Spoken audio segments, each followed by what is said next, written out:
In this problem, we are going to graph the line that has a y-intercept of 2, and a slope of minus 2/3.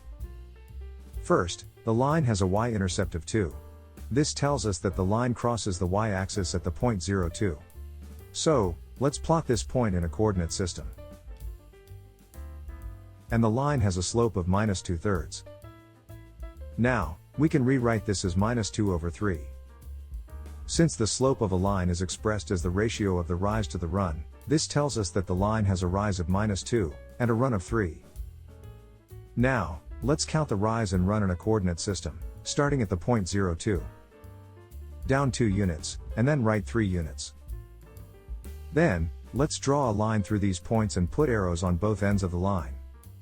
And this is the line with a y-intercept of 2, and a slope of minus 2/3.